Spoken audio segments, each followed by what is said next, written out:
watching. Please like and subscribe to help us spread Teepa's positive approach message around the world. Hey guys, Beth Nolan here with Alejandro and Shelly. Happy Friday. Woohoo! Happy Friday. Or Saturday for some people. So I love, Shelly, that intro. Your pacing of the language is so much better than mine. It's a great reminder. Thank you. Yeah, to take it nice and slow, right? It's nice and slow. Absolutely. Well, you know, it's funny.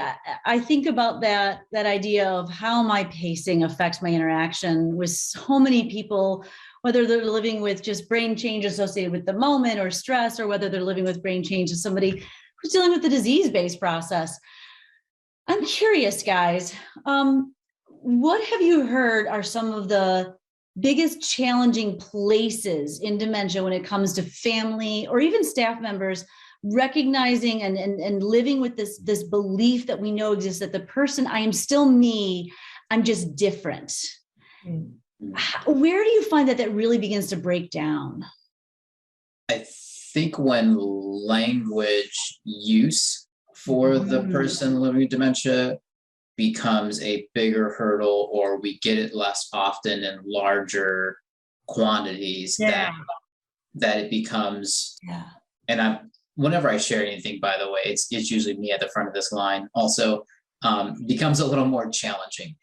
But I do think this one is, because we rely on it so much, because most of our day is predicated on language used for communication. I mean, not this whole program, we do some visuals, but it's a big part of our day.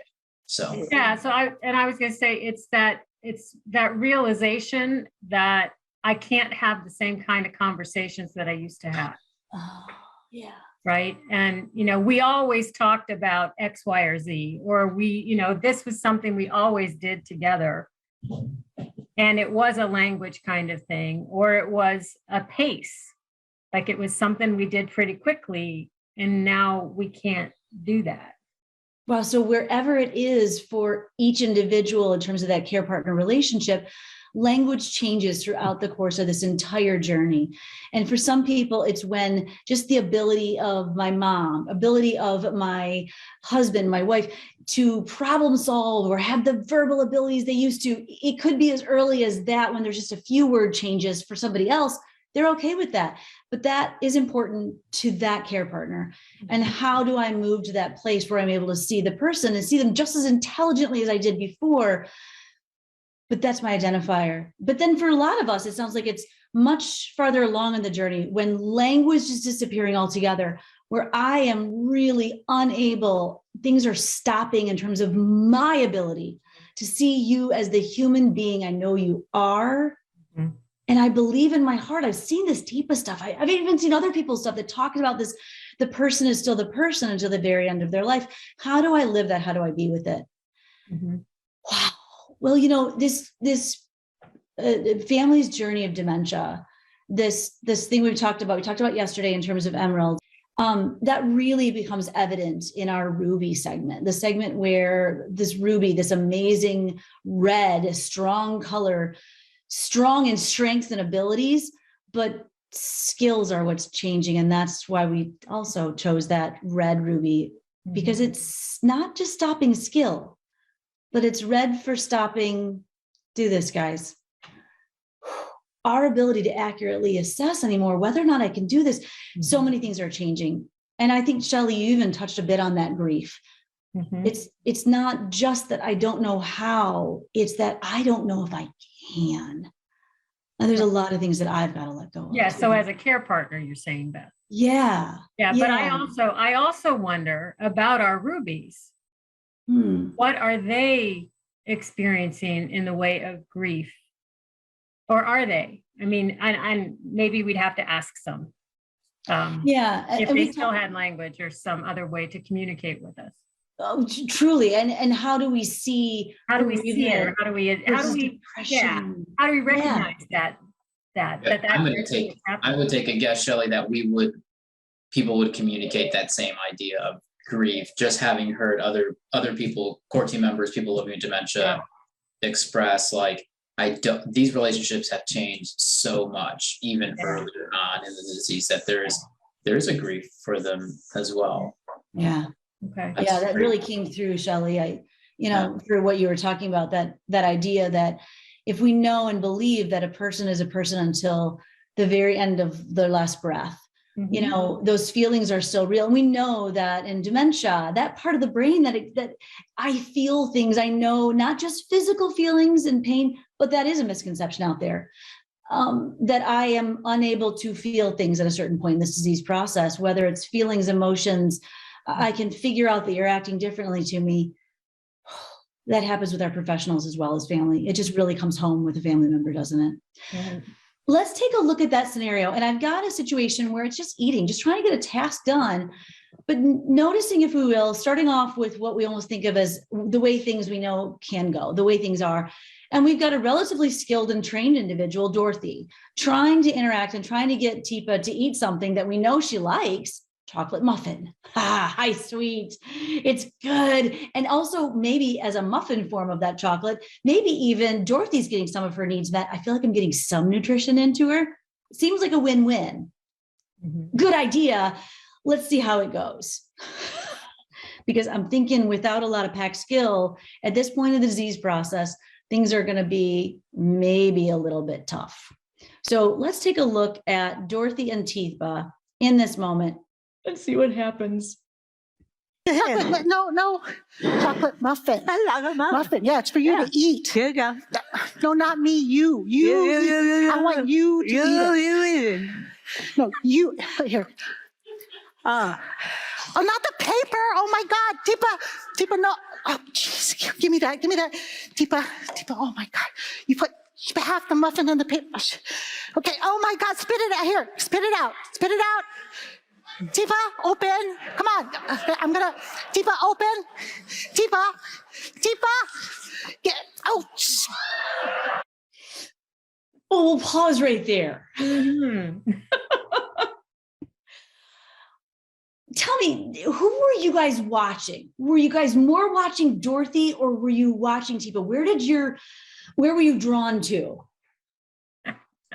I was more watching Dorothy, but I couldn't help but also I was watching Teepa. Oh, interesting. And so what did you see, Alejandro? Well, I was watching Dorothy, like she seemed like she was the Flash, almost like she seemed like she was moving so quickly at times in that segment.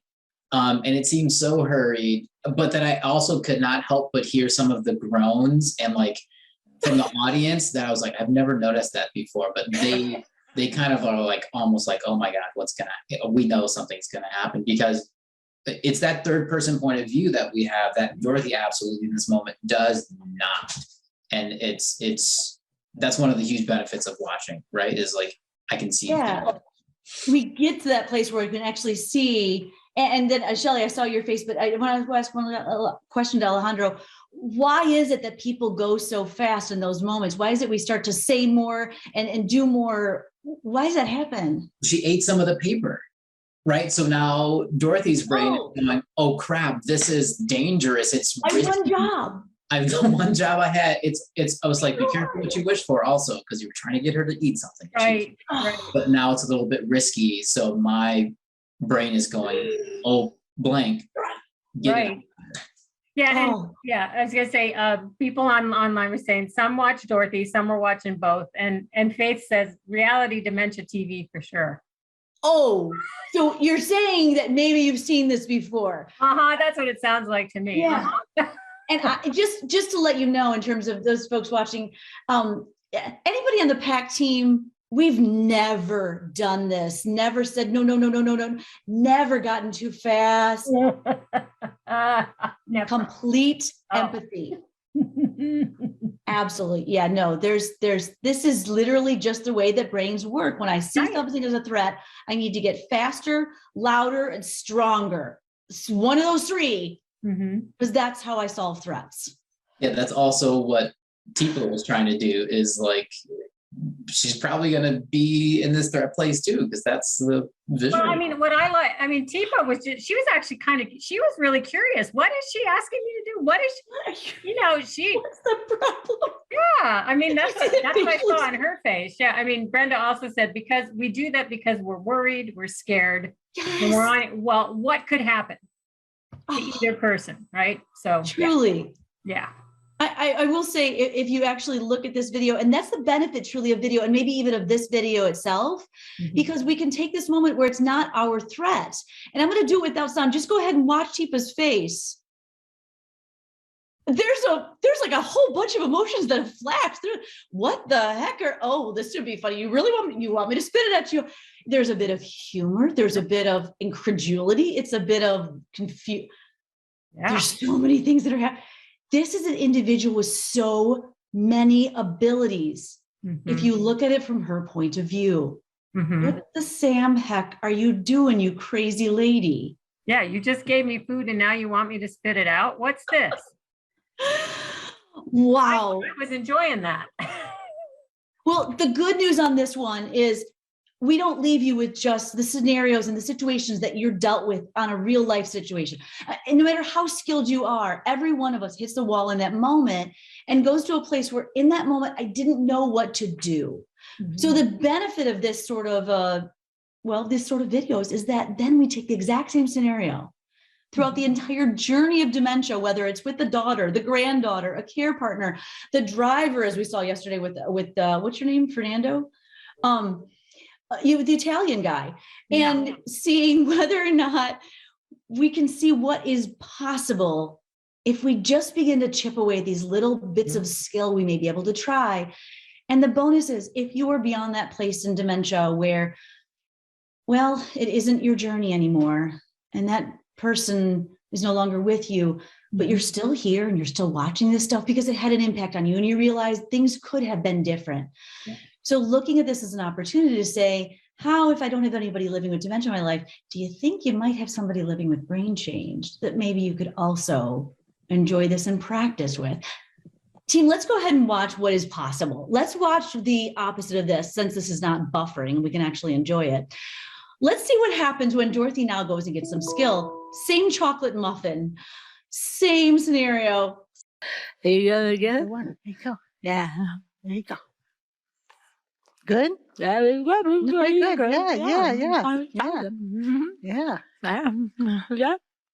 Look at that. I see. Yeah. Yeah. Here we go.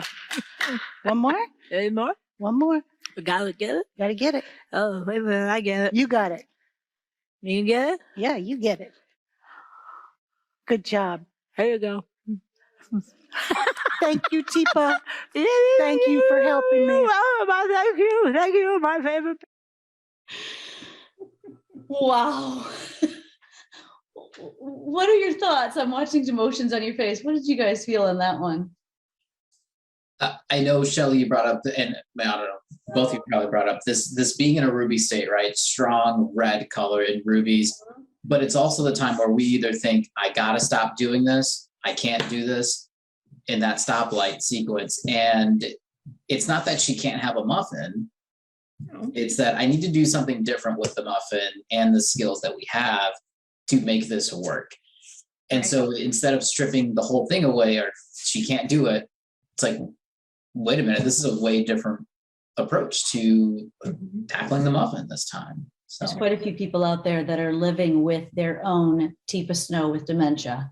An incredibly active individual who has spent their lives being curious. They were the boss of things. They created things. They went places. They did things. Do you really think that Teepa and dementia is going to be docilely making flower arrangements? No. Only if she's leading the group, right? Brenda made a nice comment. She said, much calmer, and they're both sitting at eye level with each other, working together. And I think that to me is always the biggest thing, that supportive stance, working together with the person and being with them instead of hovering over. Oh yeah. And Brenda's really breaking this down in the true skills that she's looking at. She's able to pick this video apart and see it at a very different level. And if it's the Brenda I'm thinking of, or maybe it's just some other skilled Brenda, Brenda's got a lot. There are some Brendas out there, I don't know if it is, that can see this with a lot of years of experience behind her. The also piece here, maybe all the takeaway is, maybe this is the first thing you're ever seeing of Teepa Snow, and someone just introduced you this. Yeah. Looking at this video, one of the things that I really noticed was at the end that even in this COVID world, where you've got a care partner and a person living with dementia, and knowing what has to happen in that moment, and recognizing people have probably looked at the fact that, you know, is Dorothy testing on a weekly basis? Is she's doing the rapid test maybe on a daily basis? Mm-hmm. Is, for the best of our ability, infection control handled here? And I'm just really curious if maybe, as Teepa then says, later on, when the lights go down, she comes to the front of the stage, and then she talks about what happened with the audience, breaks it down from her point of view, from Dorothy's point of view, after every single one of these gem states changes, talks and processes to figure out what's going on the same way we've kind of been here. Mm-hmm. She does that in the video and has a moment where you can learn a little bit and figure out what's going on, and you get some of those questions answered. And the one thing she comes away with is, you know, maybe sometimes it's okay to just eat the chocolate. Yeah. And that's all we're taking away. Yeah, I was going to say, Christine also mentioned that the relationship is very different in the second vignette than it was in the first one. And I think that goes right back to everything we talk about at PAC, is that relationship is the first thing, right? Well, maybe with this one, maybe with this video, we can start to operationalize, break down how I can make that relationship stay when all the other ways that I thought in the past that relationship existed are changing. Yeah. So we hope that you all find those little bits of chocolate that you may just decide to take a bite of this weekend, and maybe even check out these videos.